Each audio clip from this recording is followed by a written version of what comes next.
Welcome back to the Doctor is in television program. I'm Dr. David Morwood. I am a board-certified plastic surgeon right here in beautiful Monterey, California on the Central Coast. I'm delighted you could be here today, and I am delighted as well to welcome back to the program Dr. Hugh Wilson, board-certified pathologist. Dr. Wilson, thanks very much for being here. Thanks for having me. It's always a pleasure. Dr. Wilson, we appreciate you and we keep inviting you back. Not only are you intelligent and really good at what you do, you're a great teacher. And we want to educate the public about what doctors and nurses do and what the medical world is all about. What I'd like to do today is teach the public about common lab tests. It seems to me that almost every time someone comes into the emergency room or schedules their yearly physical or sees a doctor, one way or another there's going to be some lab tests involved. Typically it's a blood test. It may also be a urinalysis. And also, of course, there are all kinds of tests that the pathologist can do and decipher for us. But what I'd like to do is start out by teaching the public about some of these tests. Like, why is it that so often when you see a doctor, they want to order some of these tests? Well, you know, it's kind of like a secret world inside the body, right? And that we can access it through these body fluids, typically blood and urine, as you said. You know, David, if you remember from medical school, that, you know, the number one most important thing in making a diagnosis is the history, what the patient tells you. Number two is your examination of the patient, and then comes the labs and the x-rays. But those are big parts. And those are kind of our four legs of our stool, right? So I think, Dr. Wilson, I think this is excellent. So let's go over that again. So probably the most important process of what we call the workup or the H&P, history and physical, is number one, listening to the patient. That's right. Because it almost always starts with the patient bringing in some sort of symptom or complaint or concern, right? Correct. So number one, it's what the patient has to say. Number two, it's what the doctor observes and finds on physical exam. Correct. Whether by sculpting the chest or palpating the lymph nodes or examining the breasts, something goes on with that physical exam. And then you just spoke about the tests and x-rays. So let's take it from there. I think that's really key that you mention those four key parts of the initial contact with a physician. Right, and you know, the history and the physical exam will guide you very often toward what lab tests you need to order. Because we have a whole panoply of tests, right? We have tests for measuring pretty much any physiologic function in the body. But we can't order every test on every person, every visit, right? So you use that history and physical to narrow down what you think might be the source of the problem and then order the appropriate tests. So I would say probably the most common one that we see is what we call a CBC, standing for complete blood count, right? Right. Because what is blood? Blood is a salt and protein solution, right? Solution being a liquid that has solids dissolved in it, right? It's a salt and protein solution with cells suspended in the solution. A lot going on in there, right? Okay. So in that, we can count the cells and we can measure them in various ways. Now, the three main types of cells in the blood are the red blood cells, which carry oxygen, white blood cells, which fight infections, and platelets, which plug holes. Right? If there's a leak somewhere in the blood vessels, it'll plug the hole and initiate healing. So we can count each of those cell types. We can count how many red blood cells, we can count how many white blood cells, and how many platelets. Now, getting back to the red blood... So let me interrupt Sure. for 1 second. You go ahead. I think you just said something very key, that we can count the red cells. Correct. And we can count the white cells, and we can count the platelets. So the red cells, as we know, are responsible for transporting oxygen on the hemoglobin molecule. Every red cell has some hemoglobin within it. It's responsible for transporting the oxygen on the hemoglobin molecule and delivering that to the tissue, and then it carries the CO2, carbon dioxide, back to the lungs, correct? Correct. And the white cells, in summary, the white cells do tons of things, but it's responsible for fighting infection. Correct. And the platelets also do many things, but in general, it's responsible for clotting and making a thrombus, correct? Correct. So those three major components of the blood we can measure. Right. So when we send a CBC or complete blood count, that actually can give us worlds of information. So let's say, for example, patient comes in feeling weak and tired. One thing that can cause that is anemia, right? And anemia is not enough red blood cells or not enough of the hemoglobin in the red blood cells. As you mentioned, red blood cells carry hemoglobin, which is the actual functional molecule in delivering the oxygen. So we can measure that in three different ways. You can count the number of red blood cells per milliliter of blood, right? And then you can also, we can actually measure what proportion of the total blood volume is red blood cells. So one is a cell count, one is what portion of the volume, that's the hematocrit, right? Correct. And then the third is we can actually break the red cells open and measure how much hemoglobin is in the blood per milliliter. Okay, Dr. Wilson, once again, many of common people, the public, have heard of this word. We use crit, right? And that's short for hematocrit, Correct. right? So if we say someone has a low crit, they've lost a lot of blood or they're anemic, correct? And there are actual conditions where someone can have a high hematocrit. That's correct. Isn't that correct? That is, yes. Okay, so when we send somebody for a CBC, one of the most important pieces of information we look for is the hematocrit. That's and correct. You were about to describe. So that's the percentage of red blood cells? Is that it? It's the percentage of the volume of the blood that is composed of red blood cells. Okay. So if someone's hematocrit is 33 and a third, let's say, that means a third of their total blood volume is composed of red blood cells. Okay. So what's a normal range? Oh, it ranges. So normally somebody should be in the range of, roughly 35 to 45 is a pretty good, it varies slightly in different parts of the country, but.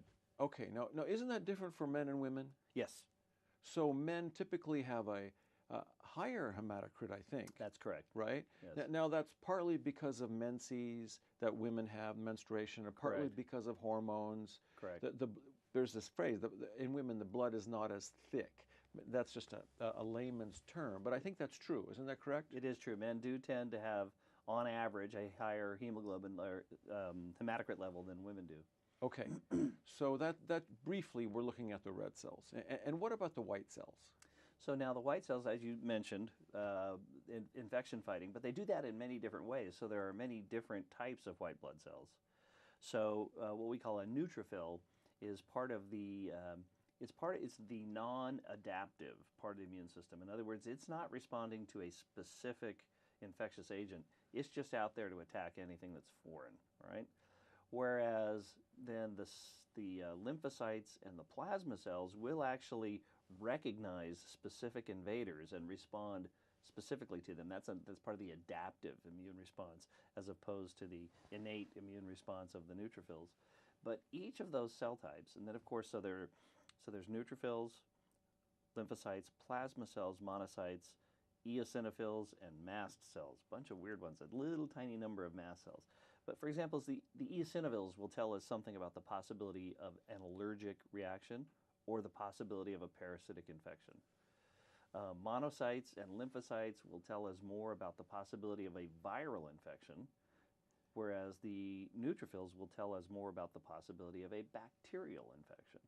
So we look at the total white blood cell count, which kind of gives us just a rough measure of, does the immune system have enough cells?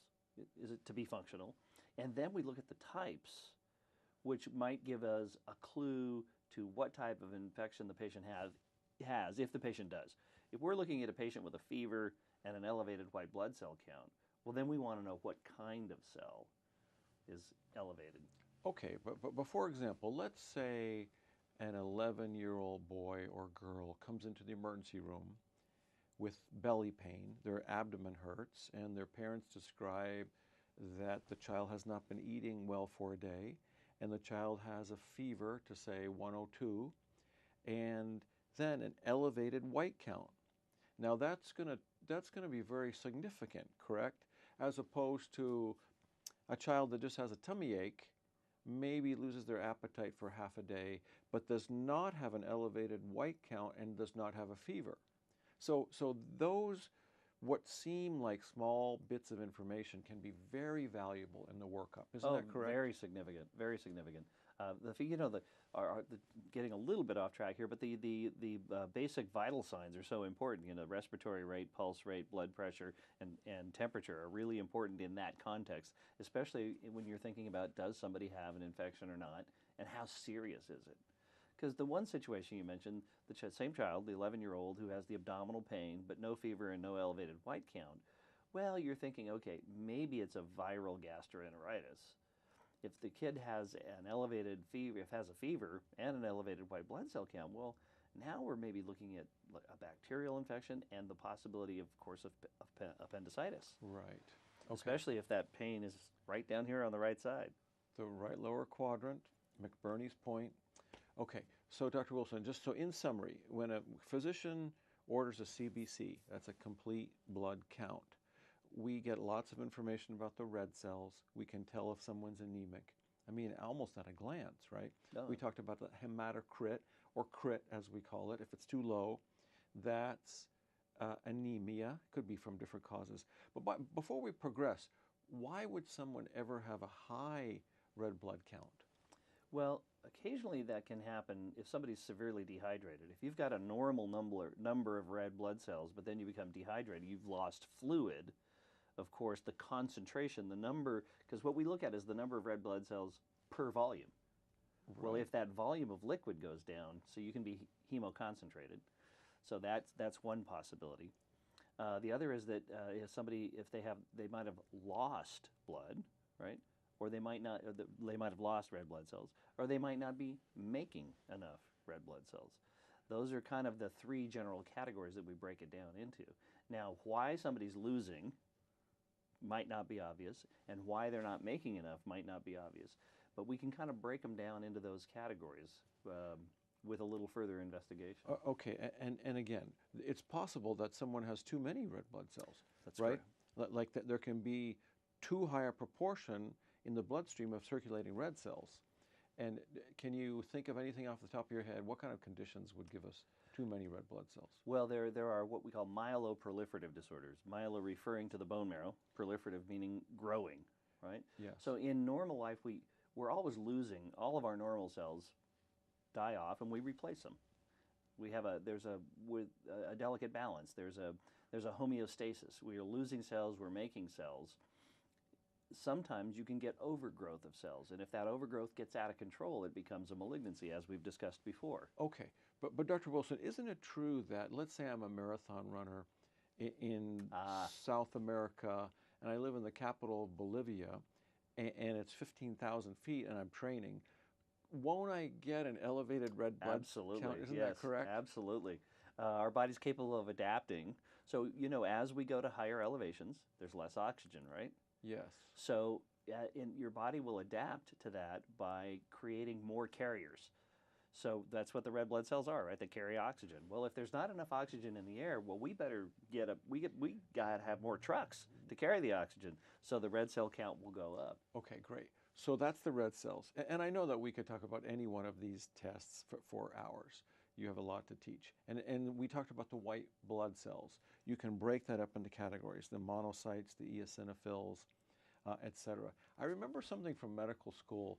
They talked about worms, wheezes, and strange diseases. Isn't that correct? No, I Yes. think that's... I haven't heard that in a very long time. That's well, good. It hasn't been that long, Dr. Wilson. We had the microscope when I was in medical school.